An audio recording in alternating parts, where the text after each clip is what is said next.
आपको pre plus mains pre में 25 question होते हैं, दो नंबर का रहता है एक क्वेश्चन।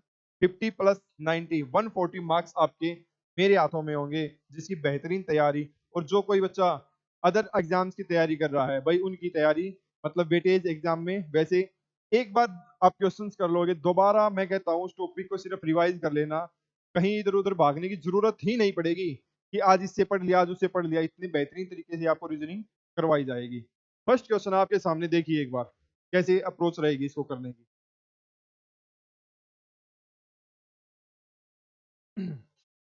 देखिए भाई, आपको एक पैटर्न सीरीज दी गई है, इसको कैसे पूरा करना है, क्या आएगा क्वेश्चन मार्क की जगह पे। अब देखिए, आपको दिखाई दे रहा है या तो ये किसी की मल्टीप्लाई होगी, या तो ये मल्टीप्लाई होगा, या एडिशन होगा, या माइनस होगा, या फिर डिवीजन होगा। यही काम होगा, इससे अलग या तो किसी का स्क्वायर होगा या क्यूब दे रखा होगा भाई। स्क्वायर करके उसमें या तो उसका उसी नंबर को ऐड कर देंगे, क्यूब करके उसी नंबर को ऐड कर देंगे, या लेस कर देंगे। ठीक है भाई, यही चीजें होती हैं। देखते हैं यहाँ कौन सा पैटर्न फॉलो होता है। अब आप देख रहे हो 18 गुना 4 करोगे आप, कितना हो गया 72, उसमें दो ऐड किया तो आपका कितना आया 74। आपको एक पैटर्न पता लग गया, इसमें हम क्या करना आगे देखते हैं। अपने पैटर्न को पूरा करने के लिए एक से डिसाइड नहीं कर सकते हम। 74 को 4 से मल्टीप्लाई किया, 296 प्लस 2 आपका आ गया 298। अब आपको पैटर्न का पता लग गया क्या चल रहा है कि इस डिजिट को 4 से मल्टीप्लाई करके उसमें दो को ऐड किया जा रहा है। इस पैटर्न को ये फॉलो कर रहा है। ठीक है, तो अब हम क्या करेंगे फास्ट कैलकुलेशन के लिए, हमने यहां तक तो कर लिया, लेकिन इससे आगे अब कैलकुलेशन क्या होगी, मल्टीप्लीकेशन भी थोड़ी हार्ड होती चली जाएगी, टाइम टेकिंग प्रोसेस होगा। तो हमें क्या करना है, लास्ट डिजिट को 4 से गुना कीजिए, 4 से गुना कीजिए 74 की को, 4 चौक 16, उसमें दो ऐड कर दीजिए। आपकी यूनिट डिजिट कितनी आई 8। अब इसको 4 से मल्टीप्लाई कर दीजिए, 298 की लास्ट डिजिट को 4 से मल्टीप्लाई कर दीजिए, 4 अट्ठे 32। ठीक है भाई, इसमें फिर से दो ऐड कर दीजिए, कितना आ गया 34। आपकी क्या मैच कर रही है 4, बिल्कुल कर रही है। फिर यहाँ इस प्लेट डिजिट को, इस नंबर को 4 से मल्टीप्लाई कीजिए और दो ऐड कर दीजिए, आपके पास ये आ जाएगा। ठीक है, अगेन क्या करेंगे आप, इस नंबर को 4 से मल्टीप्लाई करके यूनिट डिजिट को ही और दो ऐड कर दो, 4 अठे 32, उसमें दो ऐड कर दिया 34। आपको क्या देखना है, यूनिट डिजिट जिस भी ऑप्शन में 4 है वही आपका आंसर है। देखिए, एक ही ऑप्शन में है भाई, अगर दो आ जाए तो कैलकुलेशन को दो स्टेप तक लेके जा सकते हैं। फास्ट करने का तरीका रहता है आपका एग्जाम में, नहीं तो टाइम टेकिंग कितना भी आप इसमें टाइम लगा लो, पूरा एक को यहाँ लिखोगे, ऐड करोगे, मल्टीप्लाई करोगे, उससे बेटर है स्मार्ट वर्क की आवश्यकता है। ठीक है भाई, इस चीज की आवश्यकता है स्मार्ट वर्क की। नेक्स्ट क्वेश्चन है आपके सामने। देखिए, देखने में कितना भयंकर, कितना जबरदस्त क्वेश्चन लग रहा है, लेकिन है कितना 5 सेकंड का क्वेश्चन है। पढ़ने में इतना टाइम लगा देगा, सोल्व होने में इतना टाइम नहीं लेगा। देखिए एक बार क्वेश्चन को देखते हैं क्या पूछा गया है। चुटकियों में उड़ा दोगे भैया ऐसे क्वेश्चंस। भाई इसमें जो चार ऑप्शन दिए गए हैं, इसमें कोई तीन एक जैसे हैं, एक पैटर्न को फॉलो कर रहे हैं, सिमिलर हैं। इनमें से एक कोई भी ऑप्शन अलग है, उस अलग ऑप्शन को हमें छांटना है, ये बात इसमें कही गई है। ठीक, लेकिन हमें क्या करना है, उस नंबरिंग के जो भी डिजिट है उसके टुकड़े नहीं करने हैं। जैसे एग्जाम्पल के तौर पर बता दिया कि 13 को 1 जमा 3 लिख के उसको कुछ भी कर दे, नहीं, पैटर्न एक फॉलो होना चाहिए। मल्टीप्लाई कर सकते हो आप उसकी कंप्लीट की, देखिए एक बार क्या फॉलो हो रहा। 11 और 89 में कोई सिमिलरिटी, कोई पैटर्न फॉलो होता हुआ नहीं दिखाई दे रहा। आगे बढ़ते हैं। 13 निमा 117, आपको पता है 13 को 9 से मल्टीप्लाई करेंगे 117, 18 गुना 9 करेंगे 162, 15 गुना 9 करेंगे 135। आपको पता लग गया ये जिस पैटर्न को फॉलो कर रहा है कि भाई स्टार्टिंग वाले नंबर में वो 9th प्लेस तक मल्टीप्लाई होकर जा रहा है। ठीक है, अंडरस्टैंड। तो आप देख रहे हैं 11 गुना 9 करेंगे तो 99 होता है, जबकि यहाँ पर 89 दिया गया है। इसने नेगेटिव पूछा, इन तीनों में कौन सा अलग है, यही ऑप्शन एक अलग आपको दिखाई देगा। ठीक है भाई, आगे चलें। आगे सेम कुछ इसी तरह का क्वेश्चन है, सेम बातें बोली गई हैं। देखते हैं कौन सा इस पैटर्न को फॉलो कर रहा है। 25 पंजे 25, 2 पंजे 10। अब देखिए 9 तिया 27 होते हैं, जबकि लिखा कितना हुआ 26, 7 तिया 21 होते हैं, लिखा कितना हुआ है 14। 4 चौक 16, जबकि लिखा कितना है 20। एक ही ऑप्शन है जो इस पैटर्न को फॉलो कर रहा है, 3 या 9।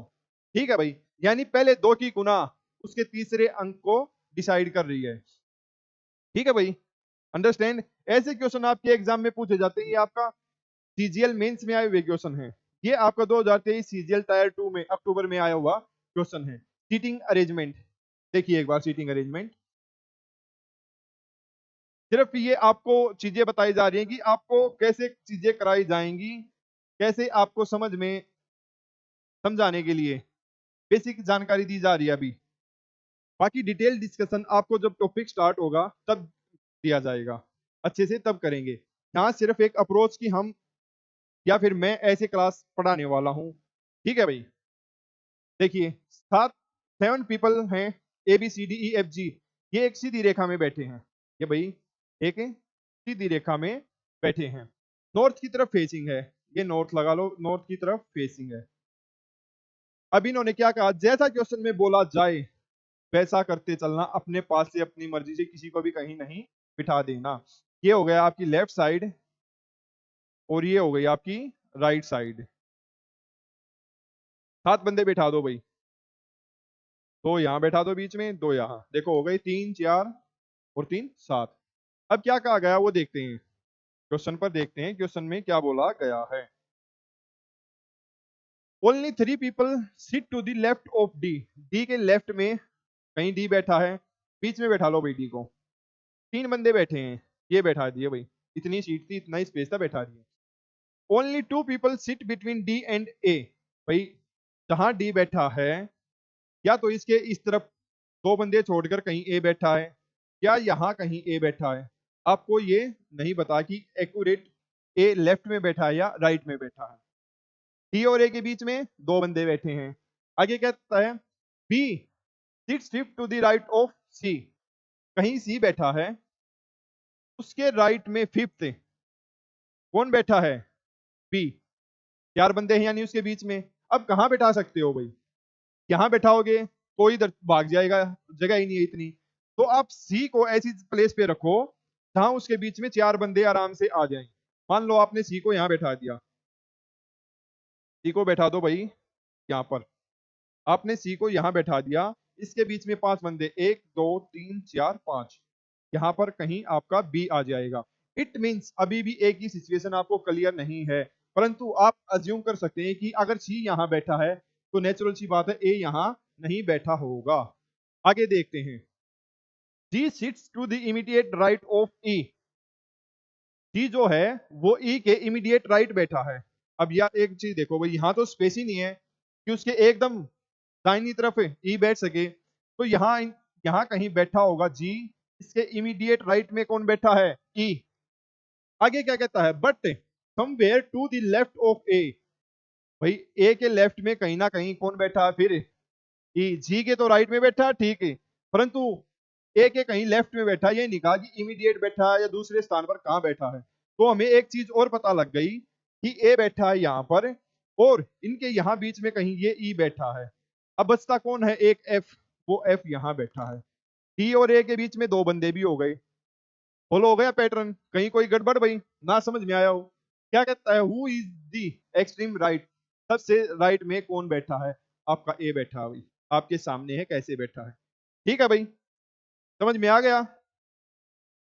आगे चलते हैं, वर्ड दिया गया है हॉकी। वर्ड क्या दिया गया है, हॉकी। अभी इसमें क्या कहा गया है ये देखो, इसमें कहा है कि आप सेकंड, ऊपर काउंटिंग लिख लो, आप लिखनी पड़ेगी, सेकंड फोर्थ, और क्या कहता है fifth and sixth letter.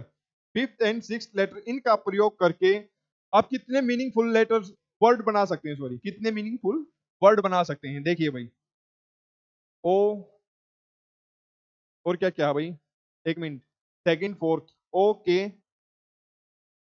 E Y, ओ के ई वाई। क्या इससे अलग भी कोई बन रहा है, बताओ भाई एक बार, क्या इससे अलग भी कोई बन रहा है। और ओकी का मतलब क्या होता है, ओकी का मतलब होता है आपका एग्रीमेंट। क्या होता है भाई, एग्रीमेंट या फिर अप्रूवल। रखे देख लो भाई इन चार को आगे पीछे, KEYO ये बन रहा है, KOEY नहीं बन रहा ना भाई। इससे आपको एक जानकारी और प्राप्त होती है कि आपकी वोकैब स्ट्रॉन्ग होनी चाहिए साथ ही साथ, ठीक है, आपकी वोकैब भी स्ट्रॉन्ग होनी चाहिए। तो कितने वर्ड बन रहे हैं भाई, एक ही वर्ड बन रहा है, ठीक है। वोकैब के साथ साथ आपकी जीएस भी यहाँ टेस्ट होगी। चलिए आगे बढ़ते हैं इसी के साथ। ये सिर्फ आपके एक प्रीवियस ईयर एग्जाम में आए हुए क्वेश्चंस बता रहा हूँ भाई। करने का तरीका, आपकी एग्जाम में अप्रोच कैसे होनी चाहिए, टॉपिक पर जैसे आएंगे बिल्कुल बेसिक से चीजें आपको बताई सिखाई जाएंगी। ये क्या कहता है देखिए, स्टेटमेंट कंक्लूजन वाले, सम पेन्स आर बुक, भाई सम पेन है, सम पेन क्या है, ये किताबें हैं, कुछ पेन जो हैं किताबें हैं, सभी किताबें जो हैं वे क्या हैं, कार, सभी किताबें क्या हैं, ये भाई सभी किताबें क्या हो गई, कार, लिख लीजिए। सम कार आर स्पून, ये कुछ कारें हैं, ये स्पून चम्मच, कुछ कारें चम्मच हैं। अब देखिए कंक्लूजन यानी इसके निष्कर्ष में क्या कहता है, सम स्पून्स आर पेन, कुछ चम्मच पेन है। अरे भाई इनमें कोई संबंध दिख रहा, कोई रिलेशन दिख रहा, कितनी दूरियां हैं, नहीं ये बात आपकी गलत है। कुछ किताबें पेन हैं, कुछ किताबें पेन हैं, ये सर्कल एक दूसरे को यहाँ काट रहे हैं, तो ये बात तो ठीक है बिल्कुल, कुछ किताबें पेन हैं। जब आप ये क्वेश्चन करोगे इनमें रिलेशन फाइंड आउट करना, सब चीजें बताई जाएंगी आपको, ठीक है भाई। लेकिन सिर्फ अभी इसको करने की अप्रोच बताई जा रही है, तो ओनली टू, ठीक है, तो आंसर कौन सा हो गया, फोर्थ। आगे चलते हैं, आगे देखिए क्या कह रहा है, ऑल रैक्स आर बुक, ये भाई रैक है, ये सभी के सभी क्या है, बुक, किताबें। आगे क्या कह रहा है भाई, फिर देखिए, ऑल रैक्स आर पेन, अब इसने कह दिया कि ये जो रैक्स हैं ये पेन भी हैं, ऐसी सिचुएशन बन गई। भाई सभी रैक किताबें हैं, सभी रैक पेन भी हैं, सभी पेन क्या हैं, book. All pens are book, क्या ऑल पेन आर बुक हैं, गलत बात हो गई भाई ये तो। सम बुक्स आर पेन, हाँ भाई कुछ बुक पेन है, ये तो दिख रहा है आपको, लेकिन सभी नहीं हैं, तो ऑप्शन नंबर सेकंड यहाँ पर ठीक हो जाएगा। ये क्वेश्चन आपको देखने में आसान लग रहे होंगे, लेकिन जब आप वहां करते हो ना गड़बड़ी कर देते हो। ये आपका सीजीएल मेंस में आया हुआ है भाई, सीजीएल सीएचएसएल नीचे मेंशन भी कर रखा है कि कहाँ कौन सा आया हुआ है, सीएचएसएल बीच में आया हुआ क्वेश्चन है भाई ये।